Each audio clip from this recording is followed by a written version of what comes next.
उत्तर प्रदेश के प्रयागराज में सांसद रीता बहुगुणा जोशी ने महिलाओं को संगठित कर देश के यशस्वी प्रधानमंत्री नरेंद्र मोदी द्वारा महिलाओं को 33% आरक्षण देने पर उन्होंने कहा कि मोदी जी ने अपना वायदा पूरा किया है। महिलाओं को सम्मान और सहभागिता का अवसर दिया गया, उसके लिए हम सभी महिलाएं प्रधानमंत्री नरेंद्र मोदी का आभार व्यक्त करते हैं। बहुत सी सरकारें आई और गई, किसी ने महिलाओं के लिए सहभागिता नहीं बढ़ाई, लेकिन प्रधानमंत्री नरेंद्र मोदी ने वादा किया था महिलाओं को सबसे ज्यादा सशक्त बनाएंगे, विधायक सांसद बनाएंगे। उन्होंने अपने वादे के अनुसार 33% आरक्षण देकर यह वादा निभाया है। देश की आजादी के समय कुल 24 महिलाएं लोकसभा में थी। आजादी के बाद से अब तक के 75 वर्ष बाद 78 महिलाएं सांसद, और उनमें से आपके प्रयागराज से 2 महिलाओं को सांसद बनाकर भेजा है। प्रयागराज में अपना कब्जा है। प्रयागराज में महिलाओं की शक्ति उभर कर आई है। यह हमारे लिए गर्व की बात है। प्रधानमंत्री नरेंद्र मोदी द्वारा नारी शक्ति वंदन अधिनियम लागू हो जाने पर 121 महिलाएं लोकसभा में होंगी। यह देश के लिए गौरव की बात है। उक्त बातें सुनकर बुधवार को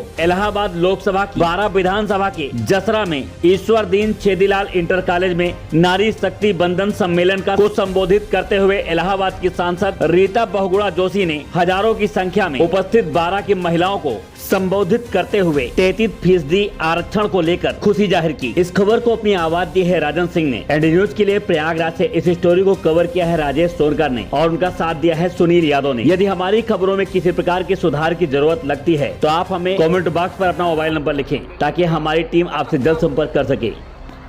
देखिए, आप सब जानते हैं कि महिला शक्ति वंदन अधिनियम अभी पारित हुआ है, और एक विशेष सत्र बुलाकर पिछले माह में आदरणीय नरेंद्र मोदी जी के प्रस्ताव पर 3 दिन तक चर्चा होने के बाद उसको पारित किया गया।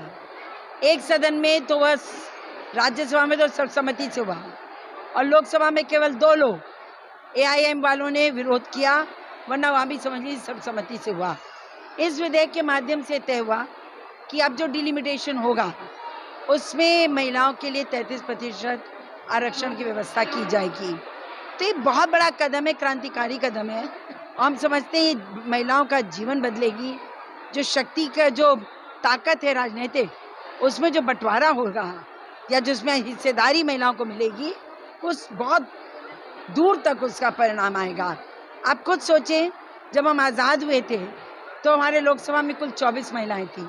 75 वर्ष स्ट्रगल करने के बाद, संघर्ष करने के बाद हम अब 78 हुए हैं। लेकिन अब इसके बाद जो चुनाव होगा उसमें हम 181 की संख्या को पकड़ेंगे। आप खुद सोचिए कितना बड़ा अंतर आने वाला है। इसी तरह विधानसभाओं में भी अंतर आएगा। अभी 10 से लेकर 14% महिलाएं हैं विधानसभाओं में, उसमें भी बहुत परिवर्तन आएगा। कुछ विधानसभा तो ऐसी हैं कि 100 के पीछे 5 महिलाएं भी विधायक नहीं हैं। तो नरेंद्र मोदी जी ने जहां महिलाओं के आर्थिक सशक्तिकरण के लिए प्रयास किया, जहां उन्होंने बहुत सारी व्यवस्थाएं हमारे सामाजिक सशक्तिकरण के लिए दिए, जो डबल इंजन की सरकार है मोदी योगी की, महिलाओं की सुरक्षा, महिलाओं का स्वाभिमान और महिलाओं के स्वावलंबन के लिए लगातार काम कर रही हैं। और हमें गर्व है कि आज भ्रूण हत्या इस देश में कम हुई है। जो बेटियों के लिए योजनाएं दी गई हैं, उसका परिणाम ये है कि आज एक पुरुषों, लड़कों के, बालकों के एवज बेटियां ज़्यादा जन्म ले रही हैं। तो आज भ्रूण हत्या भी कम हुई है। तो महिलाओं का स्वास्थ्य, महिलाओं की शिक्षा, महिलाओं की प्रगति, उनकी आर्थिक स्वावलंबन, इन सब पर बहुत काम हो रहा है। और ये जो आरक्षण विधेयक है, ये सुदूर तक, बहुत आने वाली शताब्दियों तक भारत की महिलाओं को सशक्त नहीं करेगा, यहाँ की प्रशासनिक व्यवस्था में परिवर्तन लाएगा। जिन्होंने भागने की कोशिश की वो मारे गए। आज जो डर का माहौल वो समाप्त हो रहा है, खत्म हो रहा है। और जब डर खत्म होता है उसके बाद ही प्रगति होती है, क्योंकि सबसे पहली जरूरत होती है कि भयभीत समाज हो। और भयभीत समाज ना, अगर भयभीत नहीं है, भयमुक्त है, तो प्रगति होती है। हम लोग भयमुक्त समाज में जी रहे हैं। 21वीं सदी में है। आप सबकी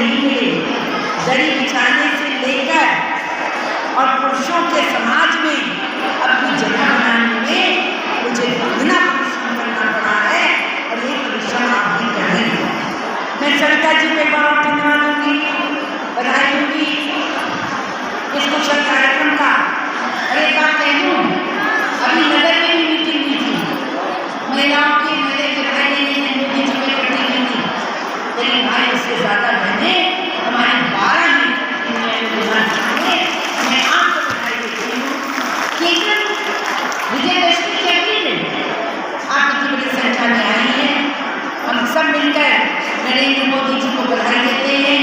मैं कहूँगी मोदी जी आपका धन्यवाद, तो आप भी कहेंगे धन्यवाद धन्यवाद। प्रधानमंत्री नरेंद्र मोदी जी आपको धन्यवाद,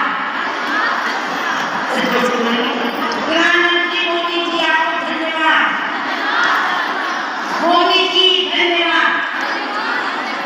अभी जोर से मोदी जी धन्यवाद, मोदी जी धन्यवाद, मोदी जी धन्यवाद। शाबाश बहनों, मैं आपकी मेरी आवश्यकता पड़े मुझे बात करें। मेरा ये तरीका है, जब भी मैं सुबह लोगों से मिलने आती हूँ सबसे पहले महिलाओं को आगे बुलाती हूँ। पहले उनका काम होता है, तब पुरुषों का काम होता है। बड़े से बड़े नेता बैठे रहते हैं, पर अनजान महिला में पहले मुझसे बात नहीं जाती है। ये मेरी विधि है और नहीं आपको भी करना चाहिए। उनको जो दिया जा रहा है, मुफ्त शिक्षा दी जा रही है, बेटियों को तरह तरह का कभी लैपटॉप मिलता है, कभी उनको टैबलेट मिलता है, कभी उनको स्मार्टफोन दिया जाता है और बेटियों को पूरी शिक्षा दिए तक 14वीं क्लास तक पूरी शिक्षा उनको मिलती है। और अगर वो कोई ज्ञान पास कर लें, डॉक्टरी का हो, इंजीनियरिंग का हो, तो पूरा खर्चा सरकार